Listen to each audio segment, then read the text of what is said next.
మొట్టమొదటగా ఇంత పెద్ద సక్సెస్ ఇచ్చి గత వైభవాన్ని మళ్ళీ పునరావృతం చేసినటువంటి మాకు ఇంత ఆనందాన్ని పంచించేటువంటి తెలుగు ప్రేక్షకులు ఈ యావత్ ప్రపంచంలో ఎక్కడ ఉన్నా సరే వారందరికీ మనస్ఫూర్తిగా శిరస్సు వంచి నేను నా ధన్యవాదాలు తెలియజేస్తున్నాను.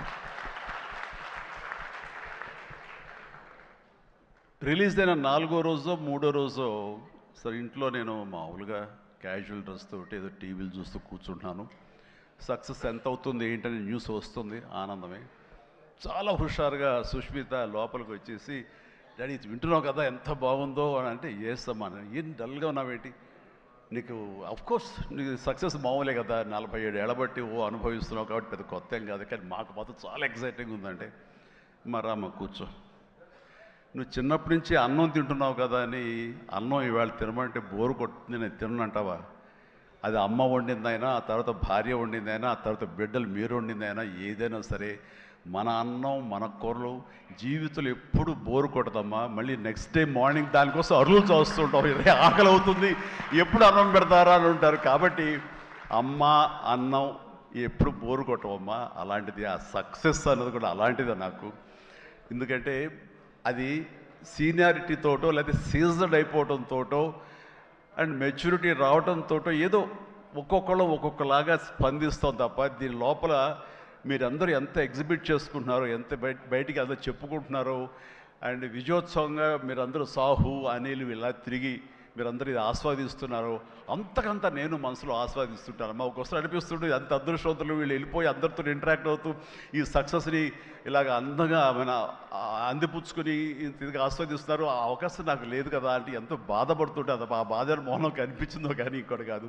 నేను వీళ్ళు మరీ చెప్పారు, మీరు వెళ్ళండి, ప్రజల్లోకి వెళ్ళండి, అది ఆస్వాదించండి, వాళ్ళతో పాటు మీరు ఇంటరాక్ట్ అవ్వండి, ఆడిచ్చే కిక్ అది వేరే అంతా ఇంత కాదు, అది మరింత ఉత్సాహం మరింత ఊతంగా ఉంటుంది. అది ఫ్యూచర్ సినిమాలకి అది ఫ్యూయల్ లాగా పనిచేస్తుంది. మీకు ఆ ఇంధనాన్ని తీసుకోండి, మరింతగా వర్క్ చేయండి అని చెప్పి నేను చెప్తుంటాను. అందులో వెళ్ళే ముందు నాకు చెప్పాడు వెళ్తానని, గో హెడ్ అన్న. వినాయక్ కూడా అట్లాగే తన ఠాగూర్ సినిమా తర్వాత, అన్నయ్య ఏంటన్నయ్య ఏం ఆనందంగా ఉందన్నయ్య, వాళ్ళు ఒళ్ళు నలిపేసేసారన్నయ్య, పిసికిసారన్నయ్య, మసాజ్ చేశారన్నయ్య, ఆ చేస్తుంటే ఆనందం పెరిగిపోతుంది అన్నాడు. నిజం, అలాంటివన్నీ నేను అనుభవించాను. అది నిజంగా అవసరం. ఈ రోజున అలాంటి ఉత్సాహం చాలా సంవత్సరాల తర్వాత మళ్ళీ ఆ స్టేజ్ మీద ఎప్పుడో 2-3 దశాబ్దాల ముందు ఇలా ఇచ్చిపుచ్చుకోవటాలు, షీల్డ్స్ ఇచ్చిపుచ్చుకోవటాలు అనేవి మనం ఎప్పుడు చూడలేదు. అలా ఎగ్జిబిటర్స్కి, బయ్యర్స్కి, డిస్ట్రిబ్యూటర్స్కి ఇలా మా చేతుల మీదుగా స్టేజ్ మీద ఈ రకమైన కళకళలాడుతూ జరుగుతుంటే కనుక, వా గత వైభవాన్ని మళ్ళీ వింటేజ్ చిరంజీవినే కాదు, వింటేజ్ ఫంక్షన్ సెలబ్రేషన్ కూడా తీసుకొచ్చిన ఘనత అనిల్ రావుపూడిది. So thank you so much. నాకైతే అది నాస్టాలజీ. అలాగే కొంచెం ఓపిక్గా ప్రతి ఒక్కళ్ళని ఆనందపరిచేలాగా షీల్డ్స్ ఇచ్చిపుచ్చుకోవటం, ఆ షీల్డ్స్ ఇంటికి వెళ్ళిన తర్వాత అక్కడ అలమారలో పెట్టుకుంటే అది చూసినప్పుడల్లా ఎన్నో స్మృతులు గుర్తుకు వస్తుంటాయి. అలాంటిది మళ్ళీ తిరిగి ఇలాగ రావటం, ఆ ఆనందాన్ని అందివ్వటం చాలా చాలా సంతోషం. అండ్ ఇందాక రాఘవేంద్ర వెళ్ళిపోయారు, ఆయన ఉండగా మాట్లాడేసింది. అనిల్ని చూస్తుంటే వర్కింగ్ స్టైల్ కానీ, ఆర్టిస్ట్ తోటి ఇంటరాక్ట్ అవ్వటం కానీ, వాళ్ళని మంచి గుడ్ హ్యూమర్లో పెట్టడం కానీ, ఇవన్నీ చూస్తుంటే నాకు 100% రాఘవేంద్రరావు గారే గుర్తుకొచ్చేవాళ్ళం. అండ్ ఇందాక ఆయన చెప్పినట్లుగా నాకు రాఘవేంద్రరావు గారే అనిల్ రావుపూడిని పరిచయం చేశారు. బాబాయ్ వెరీ గుడ్ డాన్సర్ చేస్తారు, నువ్వంటే చాలా ఇష్టం, నీ ఇలాగ దించేస్తాడని చెప్తుంటే కనుక, అవునంటే అక్కడే ఉత్సాహంగా 2-3 స్టెప్స్ కూడా వేసాడు ఆ పార్టీలో. ఎప్పటిగా నువ్వు ఇతనితో సినిమా చేయాలి బాబాయ్, నీ కామెడీ టచ్కి, ఇతను కామెడీ కన్సీవ్ చేసే కథలకి వాటికి భలే ఉంటుంది, ఆ రిజల్టే వేరు అన్నారు. మహానుభావుడు ఆ మాట అన్నారు. అప్పుడు ఇందాక అన్నారు కదా, విత్తనం నాటినది మా వటవృక్షం అయ్యేంత సక్సెస్ వస్తుందని ఊహించదు అన్నారు. ఆయన మంచి మనసుతోటి, పాజిటివ్ దీంతో, నోట్తోటి ఆ మాట ఆయన అన్నారు. అది ఈ రోజు మనం అందరం చవి చూస్తున్నాం. So thank you so much Raghavendra Rao గారు. అట్లాగే ఇంకొక పాజిటివ్ మనిషి, ఎప్పుడు ఇతని సక్సెస్ని హర్షించే మనిషి, సక్సెస్ కోరుకునే మనిషి. అలాగే నేనంటే ఒక అన్నయ్యలా ప్రేమ చూపించే వివి వినాయక్ కూడా ఈరోజు వచ్చాడు. అతను కూడా నాతో 2 సినిమాలు చేశాడు. చేసినప్పుడల్లా అతను మన షూటింగ్స్లో ఎంత ఉత్సాహంగా ఉంటాడో, ఎంత ఉత్సాహం మమ్మల్ని పరుస్తుంటాడో, అదే రకంగా అనిల్ రావిపూడి కూడాను మాస్కి సంబంధించి అంత గ్రిప్పు, అంత పట్టు ఉన్న మనిషి. అండ్ రాఘవేంద్ర గారు ఎప్పుడు ఆర్టిస్టులు చాలా గుడ్ హ్యూమర్లో ఉంచుతారు, సరదాగా ఉంచుతారు. అండ్ మళ్ళీ ఈ రాఘవేంద్ర గారి సినిమా ఎప్పుడు ఎలా ఉంటుంది అనే విధంగా ఉంటుంది. ఆ రకంగా ఈ సినిమాలో ఆర్టిస్టులతో ఉండటం సరదాగా ఉండటం కానీ, అండ్ అరమరికి లేక ఉండటం కానీ, షూటింగ్ గ్యాప్లో తన జోకులతోటి వాళ్ళు నవ్వించడం కానీ, అంటే ప్రతిరోజు షూటింగ్ వెళ్ళే ముందు నాకు ఈ మధ్య సంవత్సరాల్లో 2 షూటింగ్స్ చాలా ఉత్సాహంగా వెళ్ళేవాడిని. ఒకటి 150 వినయ్ ఉన్నాడు, అతను షూటింగ్ చేయటం. ఆ తర్వాత అంతే ఉత్సాహంతో నేను వాల్టర్ వేరేకి వెళ్ళినప్పుడు బాబీ సినిమా కూడా అతను అంత గుడ్ హ్యూమర్లో ఉంచుతాడు, సరదాగా ఉంటుంది, వాళ్ళతో పని చేయడం అనేది ఒక పిక్నిక్ లాగా అంత ఎంజాయ్ చేసింది నేను ఈ సినిమాకి. మనశంకర వరప్రసాద్కి ప్రతిరోజు షూటింగ్ వెళ్తుంటే మధ్యలో ఎక్కడ రోజు షూటింగ్ లేకపోతే ఇంట్లో మామూలుగా కూర్చుంటాం, అదేదో డల్గా ఉంటాం అని కాదు కానీ స్తబ్దతగా ఉంటాం. అండ్ అబ్బా మీరు షూటింగ్ వెళ్తేనే హుషారుగా ఉంటారు, ఇంట్లో ఉంటే ఏదోలా ఉంటుంది, ఏ షూటింగ్ లేదో త్వరగా పెట్టమని చెప్పండి అనిల్ని అని సురేఖ అంటుంటే నేను నిజంగా అంటుంది అదే చెప్పాను. లాస్ట్లో షూటింగ్ అయిపోయిన రోజున ఎలాంటి ఫీలింగ్ అంటే ఒక స్కూల్ విడిచేసి వేరే చోటికి ఎడ్యుకేషన్ కోసం అందరూ విడిపోయి ఆయా ప్లేసెస్కి వెళ్ళిపోతాప్పుడు తెలియని బాధ, తీపి బాధ ఒకటి మనసులో ఇదిగా ఉంటుంది. అలాంటిదే నేను గురయ్యాను ఈ సినిమాకి. అందరూ లాస్ట్ డే ఎమోషన్ అయ్యి కూడా అందరి యూనిట్ అందరినీ పిలిచి దగ్గరికి తీసుకుని వాళ్ళకి నా కృతజ్ఞత చెప్పుకున్నాను. ఒక వండర్ఫుల్ ఎక్స్పీరియన్స్ ఈ సినిమా నేను చేయడం. అలాంటి ఎక్స్పీరియన్స్ ఇచ్చినటువంటి అనిల్ రావుపూడి రైటింగ్ టీమ్కి, అనిల్ రావుపూడి అసిస్టెంట్లకి, ఏడీలకి, అసోసియేట్స్, అలాగే మన సమీర్ రెడ్డి కెమెరా వాళ్ళు, వాళ్ళ అసిస్టెంట్లు అందరూ ఒక కుటుంబంలాగా కలిసిపోయాం. దానికి తోడు ఇంకా సాహు గారి వైఫ్ ఎవరైతే దీన్ని సమర్పించారో అర్చన గారు కానీ, వీళ్ళందరూ ఇంట్లో బిడ్డలాగా మా సుష్మితో పాటు అమ్మాయి కలిసిపోయేలాగా వీళ్ళందరూ చాలా ఇది కలిపి ఒక ఫ్యామిలీ లాంటి ఫీలింగ్ వచ్చింది. నేను ఎప్పుడు ఒకటి నమ్ముతాను, నాకు కానీ రాఘవేంద్ర గారు కానీ, నాకు కానీ కేఎస్ రామారావు కానీ, ఇలా చాలామందితోటి ఫ్యామిలీ అన్న ఫీలింగ్ వచ్చి డైరెక్టర్లకి, ఆర్టిస్టులకి, నిర్మాతకి ఒక మంచి గుడ్ రిలేషన్ ఉండి గుడ్ ఎమోషన్ కనుక సినిమా ప్రాసెస్ అప్పుడు జరుగుతున్నప్పుడు ఉంటే కనుక దాని రిజల్ట్, దాని ఇంపాక్ట్ ఖచ్చితంగా సినిమా మీద ఉంటుంది. అది నేను అనుభవిస్తూ నా స్వయం అనుభూతి ఉన్నాను. అలాగే ఇందాక నేను చెప్పినవి కూడాను అన్ని సక్సెస్ఫుల్ సినిమాలే. మిగతా సినిమాలకు వచ్చిందంటే ఏదో వర్రీగా, ఏదో డౌట్గా, ఏదోలా ఉంటుంది. కాబట్టి నేను తప్పు నా మీదే వేసుకుంటాను కానీ ఒకళ్ళ మీద నెట్టను నేను, అది కానే కాదు. కానీ నాలో ఉండే జోష్ ఇంట్లో ప్రత్యక్షంగా చూశారు కాబట్టి, అలాగే ప్రత్యక్షంగా సినిమా సెట్స్లో వీళ్ళు చూస్తారు కాబట్టి నేను ఇది ధైర్యంగా చెప్పగలుగుతున్నాను. అందుకని ఏ సినిమా అయినా సరే కష్టపడే పనిచేస్తాం, ఏ సినిమా అయినా సరే ఇష్టంతోనే పనిచేస్తాం. కానీ కొన్ని సినిమాలు ఎగ్జైట్మెంట్ ఇస్తాయి, కొన్ని సినిమాల రిజల్ట్ అలాగే ఉంటుంది.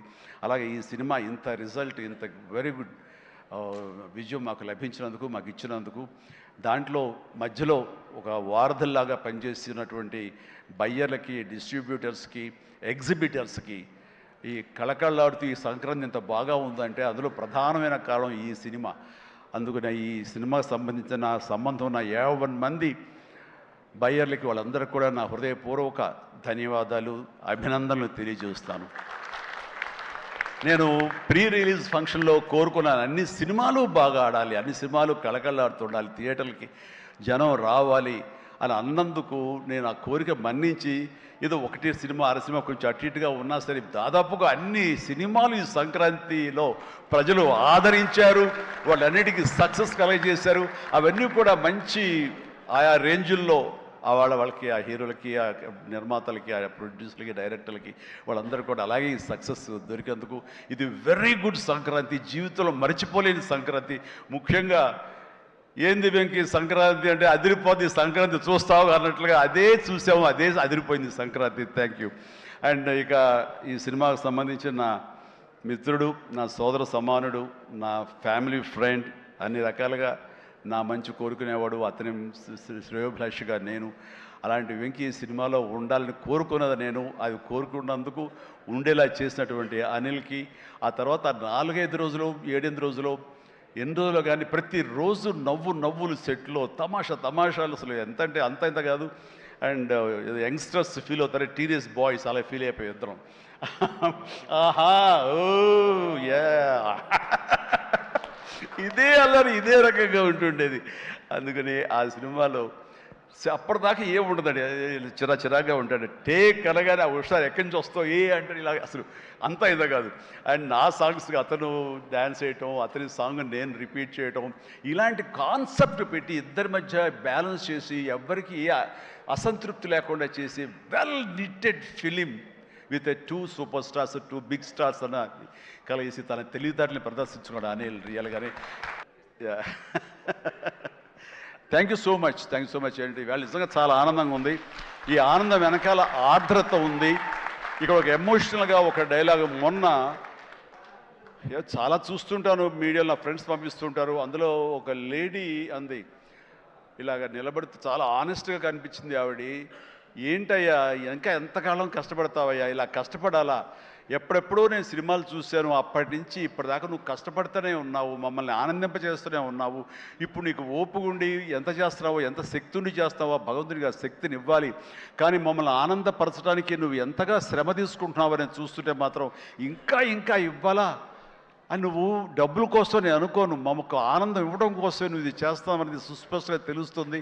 అంతటి ఆనందం ఇచ్చి నువ్వు ఎంతో కష్టపడుతుంటే చాలామంది క్లాప్స్ కొట్టచ్చు, వావ్ అనొచ్చు థియేటర్లో, కానీ నాకు లోపల బాధ అనిపించేస్తుందయ్యా. నువ్వు రెస్ట్ తీసుకోవంటే ఆ తల్లికి సభాముఖంగా చెప్తాను, నేను ఎమోషన్ అయిపోయాను. భగవంతుడా నాకు ఏం జన్మించావు, ఇది ఏదో అంటారే ఒక ఇది ఈ రకమైన ప్రశంస అనేగా తీసుకుంటే కనుక ఇది అందరికి లభించే ప్రశంస కాదు. అండ్ ఆ భగవంతుడు నాకు ఇలాంటి ప్రశంసలు, ఇలాంటి అభిమానులు, ఇలాంటి ఇది ఇస్తున్నందుకు నిజంగా ధన్యవాదాలు తెలియజేస్తూ కృతజ్ఞతతోటి కళ్ళు చెమర్చిని ఆ తల్లి గురించి చెప్తాను. అమ్మ, ఇది మీకు ఎంత ఆనందం ఇవ్వాలనుకుంటున్నానో ఆ భగవంతుడు నాకు ఇలా అవకాశం ఇచ్చినందుకు నేను కూడా ఇంత కష్టపడటంలో ఆనందం అనుభవిస్తున్నాను. సెట్లో మీరు చూసినప్పుడు అంతటి ఎగ్జైట్మెంట్, అంతటి ఆనందం నేను అనుభవిస్తుంటాను. అది ప్రాక్టికల్గా చూసిన వాళ్ళకి తెలుస్తుంది. కాబట్టి నేను ఏదో కష్టపడిపోతున్నాను, శ్రమిస్తాను అనుకోకండి, మీరు అలా అనుకోవద్దు అంటూ సభాముఖంగా నేను అవి చెప్పాల్సి వస్తుంది. I enjoy working with all youngsters. మీకు ఈ శక్తి ఎక్కడి నుంచి వస్తుందంటే కనుక మీ నుంచి వస్తుంది. నన్ను ఆనందపడేవాడు, నన్ను చూసి ఆనందపడేవాడు, నన్ను ప్రశంసించేవాడు, నేను కావాలని కోరుకునేవాడు, నాకు ఇంకా లాంజివిటీ కావాలని కోరుకునేవాడు, చిరంజీవి ఇంకా ఈ ఇండస్ట్రీలో ఇంకా రాణించాలి, ఇంకా ఎంతో మీకు ఆనందాన్ని ఇవ్వాలని కోరుకునే వాళ్ళ కోరిక ఉంది చూసారా, ఆ కోరిక తాలూకా పాజిటివ్ ఎనర్జీని నేను గ్రహిస్తూ నేను అంత ఎనర్జైజ్ అవుతున్నాను, అంత కష్టపడి పనిచేస్తాను, ఈ జన్మ ఉన్నంత వరకు మిమ్మల్ని అలరిస్తూనే ఉంటాను. అందుకని దీనికి తుది లేదు, ఇది కొనసాగింపే తప్ప. థ్యాంక్ యూ వెరీ మచ్, ధన్యవాదాలు అండ్ జై హింద్.